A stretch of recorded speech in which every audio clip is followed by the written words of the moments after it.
Ms. Russell has a constitutional right to believe in these things and to say those things. She does not have a constitutional right to be a federal judge. And she's not qualified to be a federal judge. Hey everyone, welcome back to the channel. Today we're diving into a heated exchange that's been making waves in Washington. Senator John Kennedy is known for not holding back, and this time, he's clashing with a nominee put forward by the Biden administration about a controversial letter that has left many questioning her fitness for the federal bench. So grab your popcorn because this one's intense.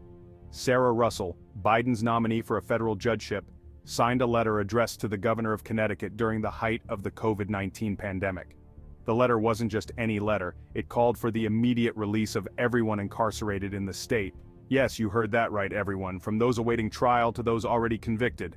Now here's the kicker. When asked about this letter during the Senate Judiciary Committee hearings, Russell claimed she couldn't remember signing it. This has raised a lot of eyebrows, including mine. The demands weren't just extreme, they were downright dangerous. The letter didn't make any distinctions between violent and nonviolent offenders. It called for the release of everyone, including murderers and rapists, into our communities. Senator Kennedy was quick to pounce on this, labeling the demand as extreme and utterly unacceptable. Kennedy, along with many others, argued that releasing such dangerous individuals without any consideration of public safety is simply irresponsible. I mean, think about it. Would you feel safe knowing that someone who committed a heinous crime was suddenly walking free because of a letter like this? Ms. Russell sent a letter to the governor of Connecticut during the pandemic.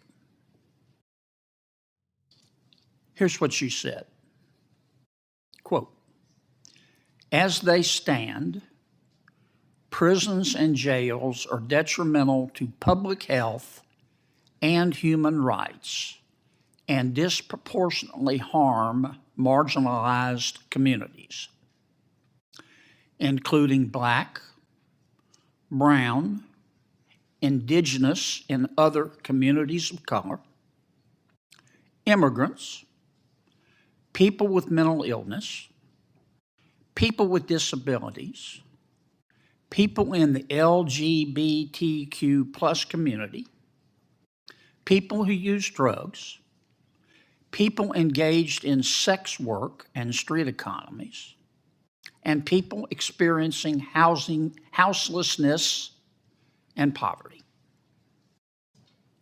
Then she went on to request the governor to immediately release everybody in jail in Connecticut. It's unclear to me whether she was talking about just during the pandemic or on a permanent basis. Then she goes on to tell the governor of Connecticut to stop putting people in jail. And it's still unclear to me whether she meant just for the duration of the pandemic or on an extended basis. And on top of all of that, the cherry on top, she didn't turn the letter over to the committee. I don't know why she didn't. Perhaps she thought, I'm not saying this is the case, she thought we wouldn't find it. It took about 7.3 minutes on Google to find it. Now, this is America. Ms. Russell has a constitutional right to believe in these things and to say those things. She does not have a constitutional right to be a federal judge.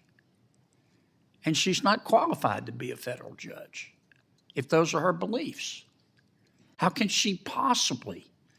any criminal defendant in front of her or any prosecutor in front of her think that they're getting a fair shake in light of this letter when she sentences someone to prison, if she ever does sentence someone to prison?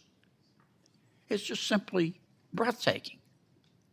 So, where does this leave us? Senator Kennedy has made it clear he strongly opposes Russell's nomination, and he's urging the White House and their fellow senators to do the same.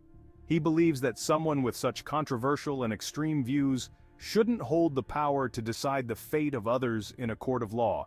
It's a heated debate and one that's far from over. What do you think? Should Sarah Russell's nomination be rejected, or do you believe her past actions shouldn't disqualify her? Let me know in the comments below, and if you haven't already, don't forget to subscribe to stay updated on all the latest political showdowns. Thanks for watching, and I'll see you in the next video.